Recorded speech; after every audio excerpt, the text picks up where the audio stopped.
Okay, अब हम लोग क्या करेंगे, एक नोट देखते हैं। नोट में हमारे पास क्या है कि determinant of A square matrix is a real number. Of course different order के डिटर्मिनेंट को ऐड कर सकते हैं, बट मैट्रिक्स में ऐसा कुछ नहीं है। इसका क्या मतलब है, देखो मैंने थोड़ा हिंदी लैंग्वेज भी यूज किया है समझने के पॉइंट ऑफ व्यू से, ठीक है।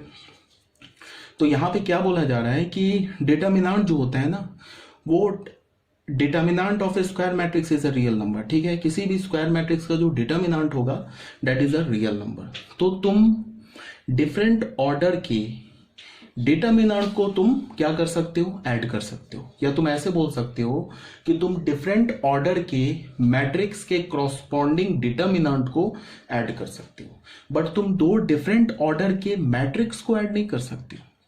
मैट्रिक्स के एडिशन के लिए सबसे इंपॉर्टेंट क्या होना चाहिए कि उसका ऑर्डर सेम होना चाहिए, बट डिटर्मिनेंट में ऐसा कुछ नहीं है, बिकॉज जो डिटर्मिनेंट होता है ना वो एक रियल नंबर होता है। तो जब रियल नंबर है तो रियल नंबर तो हम ऐड भी कर सकते हैं, सब्ट्रैक्ट भी कर सकते हैं, मल्टीप्लाई भी कर सकते हैं, डिवाइड भी कर सकते हैं, ठीक है ना।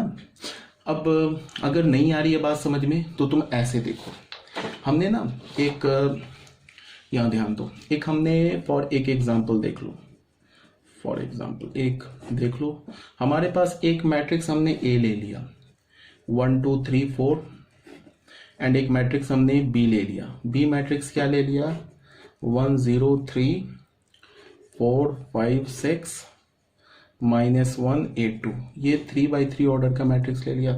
अब अगर मैं बोलूं डिटर्मिनेंट ए, तो डिटर्मिनेंट क्या होता है 1 2 3 4, 2 ऑर्डर का डिटर्मिनेंट और 3 ऑर्डर के डिटर्मिनेंट को एक्सपेंड करना मैंने बता रखा है, non medical B2 and non medical B3। याद करो 4 - 6 इज -2। डिटर्मिनेंट अगर मैं B का निकालता हूं तो B का डिटर्मिनेंट क्या हो जाएगा 1 0 3 4 5 6 -1 8 2, ठीक है। ये 3x3 ऑर्डर है, इसमें हमने फर्स्ट रो से एक्सपेंड कर दिया, किसी भी रो किसी भी कॉलम से एक्सपेंड कर सकते हो, कोई प्रॉब्लम नहीं है।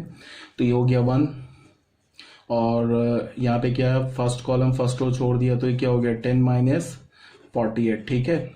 ये 0 हो गया, खत्म, पॉजिटिव नेगेटिव, यहाँ फिर पॉजिटिव आ जाएंगे 3, इसको हटा दिया तो क्या हो 8 4 32 + 5, तो क्या हो जाएगा माइनस क्या हो जाएगा 38 + 3 × 37। तो यहाँ हमारे पास क्या हो गया 48 - 10 -38, तो ये क्या हो जाएगा -38, ये 100 7 3 21 एंड दिस इज 111। तो इसका वैल्यू क्या हो जाएगा आपको 111 माइनस इसका क्या वैल्यू होगा 111 - 38, ठीक है। तो ये हो गया आपको 72, ठीक है। तो अब तुम ऐसे बताओ, सोचो कि अब यहाँ पे तुम ऐसे देखो कि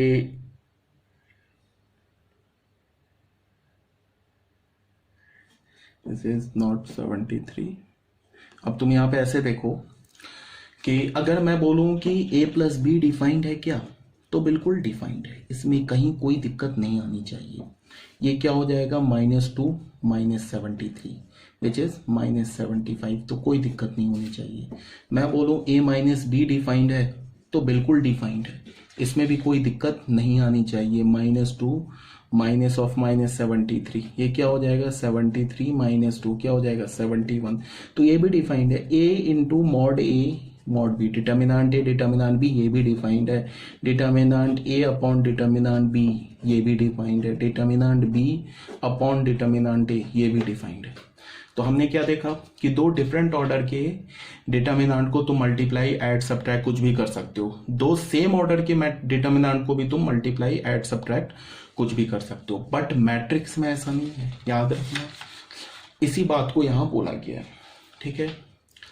अब यहाँ पे देख लो यहाँ क्या बोला जा रहा है कि हमारे पास एक मैट्रिक्स है A m/n ऑर्डर का, B हमारे पास एक मैट्रिक्स m/n ऑर्डर का। तो A - B को हम कैसे लिख सकते हैं, A + -B, या फिर इसको हम ऐसे भी बोल सकते हैं कि इनके क्रॉसपॉन्डिंग एलिमेंट्स को जस्ट सब्ट्रैक्ट कर दो। तो दो मैट्रिक्स का सब्ट्रैक्शन कब वैलिड होगा, जब उनके ऑर्डर सेम होंगे। और सब्ट्रैक्ट कैसे करेंगे, उनके क्रॉसपॉन्डिंग एलिमेंट्स को हम सब्ट्रैक्ट, दो मैट्रिक्स का जो डिफरेंस होगा वो कैसे करेंगे, दोनों मैट्रिक्स के क्रॉसपॉन्डिंग एलिमेंट्स को हम सब्ट्रैक्ट कर देंगे। क्लियर है ये बात। तो अब एक छोटा सा एग्जांपल ले लिया हमने, ये हमारे पास ए मैट्रिक्स हो गया, ये बी मैट्रिक्स हो गया। हमने ए माइनस बी को ऐसे डिफाइन किया, ए प्लस ऑफ माइनस बी।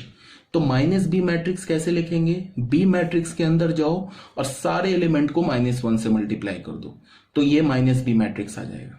तो मैंने क्या लिखा, ए प्लस, और ये जो मैट्रिक्स लिखा है ना, ये माइनस बी मैट्रिक्स है। उसके बाद हमें क्या मिल गया, इस दोनों को जस्ट क्या कर दिया हमने, ऐड कर दिया। 1 + 1 2, क्रॉसपॉन्डिंग एलिमेंट्स को हमने ऐड कर दिया। 2 + 0 is 2, 3 -8 is -5, 5 - 3 is 2 and so on.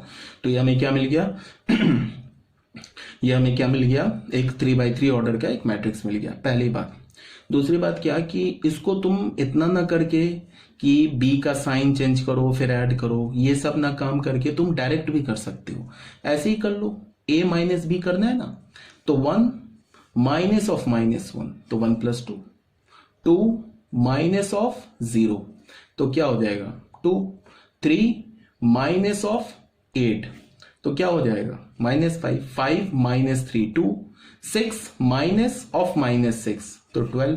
तो ऐसे भी डायरेक्ट कर सकते हो। तो क्लियर होना चाहिए, जो सब्ट्रैक्शन जो था, एडिशन क्लियर हो गया, सब्ट्रैक्शन क्लियर हो गया।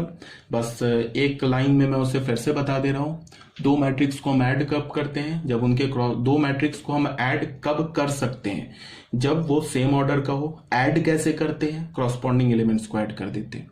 दो मैट्रिक्स को हम सब्ट्रैक्ट कैसे करते हैं, कब करते हैं, जब वो सेम ऑर्डर का हो। और सब्ट्रैक्ट कैसे करते हैं, उनके क्रॉसपॉन्डिंग एलिमेंट्स को हम सब्ट्रैक्ट कर देते हैं। यहां तक तो क्लियर होगा।